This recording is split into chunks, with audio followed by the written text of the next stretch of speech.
መስቀል ፊደል ነው መማሪያ የክርስትና ማሳያ መስቀል ፊደል ነው መማሪያ የክርስትና ማሳያ መስቀል ፍቅር ነው ፍቅር እንግዲህ ጸቡ ይቅር መስቀል ፍቅር ነው ፍቅር እንግዲህ ጸቡ ይቅር እግዚአብሔር ይባርክልን እግዚአብሔር ይባርክልን በዓሉን ይባርክልን እግዚአብሔር ይባርክልን የፍቅር ያድርግልን እግዚአብሔር ይባርክልን በሕመም የተያዙትን እግዚአብሔር ይባርክልን በምሕረት ይፈውስልን እግዚአብሔር ይባርክልን ተሰደው በሩቅ ያሉትን እግዚአብሔር ይባርክልን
በስመ አብ ወወልድ ወመንፈስ ቅዱስ አሐዱ አምላክ አሜን።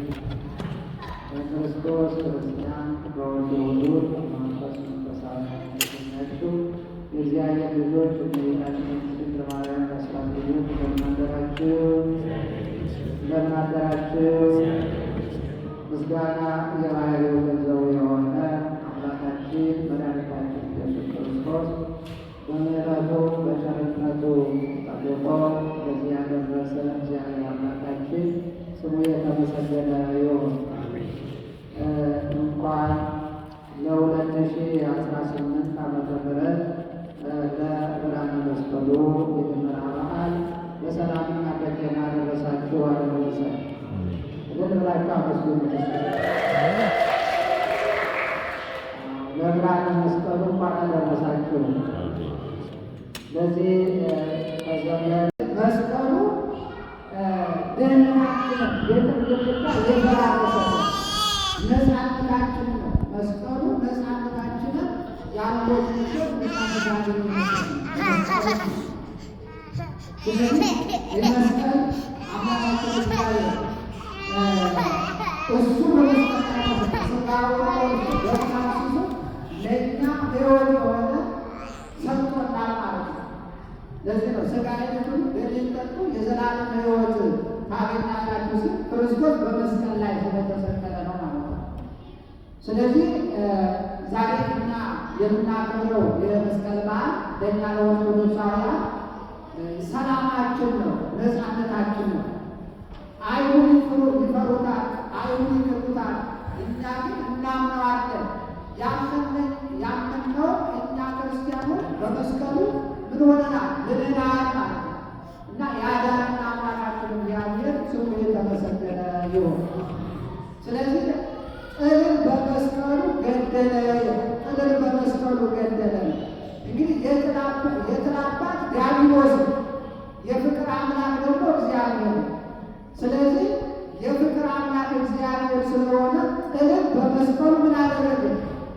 ገደለ ገድሎ እኛ በመስቀሉ ነፃ ወጣን፣ ነፃ አደረገን ማለት ነው እና ነፃ ያወጣን አምላካችን እግዚአብሔር ስሙ የተመሰገነ ይሁን። ስለዚህ የዛሬው በዓል ትልቅ በዓል ነው። ምዕመናን ክርስቲያኖች ትልቅ በዓል ነው። በኦርቶዶክሳውያን የምታዩት በኢትዮጵያ ምድር ላይ ትናንትና እንዴት ሲያምር ኦርቶዶክሳውያን ተሰብስበው ነጭ ለብሰው ደመራውን ጧፉን እያበሩ በዓላቸውን ሲያከብሩ የመስቀሉን በዓል ሲያከብሩ ደስ አይልም? ስለዚህ ይህንን መስቀል ነው አይሁድ ለምቀኝነት አያርፉምና በኢየሩሳሌም ቀበሩት። አይሁድ ሰዎች ሲድኑበት አይተው ማለት ነው።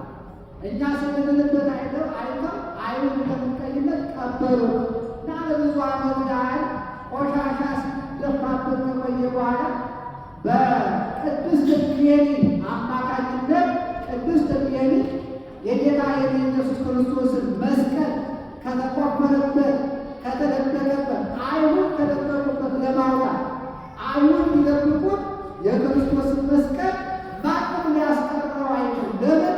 መስቀል ኃይል ነው። መስቀል ኃያል ነው። አይሁድ ይቀጠቀጡበታል። አይሁድ ይፈሩታል። አይሁድ ይደመሰሱበታል ማለት ነው። እኛ ደግሞ እናምናለን ማለት ነው። ስለዚህ ያምነው እኛ ደግሞ በመስቀሉ እንድናለን ማለት ነው። ስለዚህ በዚህ መሰረት ነው ቅድስት እሌኒ መስከረም 10 ቀን የክርስቶስን መስቀል ለማግኘት ቁፋሮ ጀመረ። ስለዚህ መጋቢት 10 ቀን የጌታ የኢየሱስ ክርስቶስን መስቀል አገኘችው ማለት ነው። አገኘችው። በዚህ ጊዜ ነው የጌታ የኢየሱስ ክርስቶስን መስቀል አስቆፍራ ስታወጣ ይዋ የጌታ መስቀል አገኘሁት ብላ እጇ የሚባለው ከዛ አምሳል የተነሳ ነው እና አሁንም ደግሞ አይሁድ መልሰው ያንን መስቀል እንዳይቀሩት ብሎ ጌታችን ኢየሱስ ክርስቶስ ደጋግ ከእሌኒ የተወለደ ንጉሥ ቆስጠንጢኖስን አስነሳና ንጉሥ ቆስጠንጢኖስ እንደገና ከአፄ ዘርዓ ያዕቆብ ጋር በአንድ ላይ ሆኖ የኢትዮጵያ ከዓለምን የዳነበትን ዓለም የዳነበትን መስቀል ግማደ መስቀሉ ክርስቶስ በመስቀል ላይ የተሰቀለበትን መስቀል ንጉሥ ቆስጠንጢኖስና ዘርዓ ያዕቆብ የጌታ የኢየሱስ ክርስቶስን መስቀል አምጥተው ግሸን በተመሳቀለ መስቀል ላይ ግሸን አስቀመጡት ማለት ነው።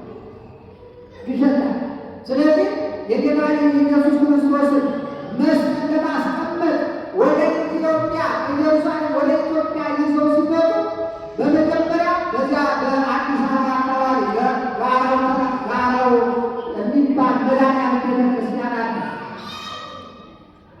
እዛ አካባቢ ነበር ያስቀመጡት። በዚህ ጊዜ ሲያስቀምጡ ጌታ ኢየሱስ ክርስቶስ ምናል አንድ መስቀሌ በዚህ መስቀሌ በመስቀለኛ ቦታ ላይ ያስቀምጥ የሚል ትእዛዝ ነበር።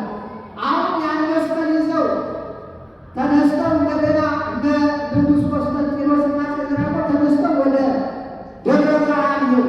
ደብረ ብርሃን ላይ ሲያስቀምጡ ብርሃን ወረደ ከሰማይ። ደብረ ብርሃን የተባለ በዛ አካል የተነሳ ነው። ደብረ ብርሃን ላይ ያስቀመጡት። በዚህ ጊዜ ነው ጌታ ኢየሱስ ክርስቶስ አሁን አንድ መስቀል መስቀሌን በመስቀለኛ ቦታ አስቀምጥ የሚል ትእዛዝ መጣና ከዛም በኋላ እንደገና ተነስቶ የጌታ የኢየሱስ ክርስቶስ መስቀል ይዘው ወደ አምባሰል ተራራ በመስቀል ቅርጽ የተሰራ ኢየሱስ ክርስቶስ ራሱ ያስቀመጣል የሰራ ግማደ መስቀል መስቀለኛ ተራራ አድርገው ወስደው ግሸን ደብረ ከርቤ ላይ የጌታ የኢየሱስ ክርስቶስን መስቀል እዚያ አስቀምጠውታል። ያ መስቀል የክርስቶስ መስቀል ምን ብሏል? በዚያ በግሸን ተራራ ላይ ከበረት ከሰማይ ዝቅ ብሎ እዛ ላይ ተቀምጦ ይገኛል። ዓለም ወዳለበት ይገኛል ማለት ነው እና ስለዚህ አገራችንን የተባረከች ዓለምን ያዳነበት መስቀል ኢትዮጵያ ላይ ነው። በወሊድ ጊዜ ሲሰዋባት የነበረችው ታቦተ ጽዮን ያለችው ኢትዮጵያ ላይ ነው እና ኢትዮጵያ የተባረከች ሀገር ናት። እዚያ የተፈጠረ ደስ ይበለን። እግዚአብሔር ስሙ የተመሰገነ ይሁን። እዚያች ሀገር ላይ ነው የተፈጠረ የራትና ቤት በድንበራበት የስጋችን መላበት መጣበት እኛ እዚያ ሀገር አልተፈጠረ። ስለዚህ እግዚአብሔር አምላክ በደግ የተቀደሰችው ሀገር ላይ የፈጠረን አምላካችን እግዚአብሔር ስም የተመሰገነ ይሁን።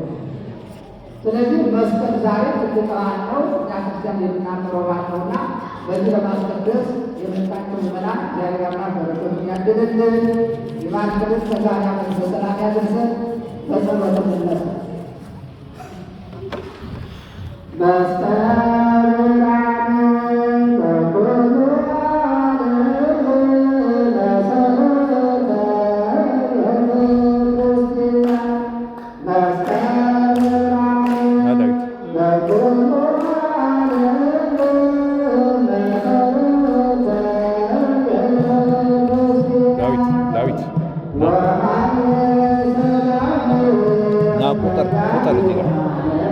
እዚህ ጋር ሆና እዚህ ጋር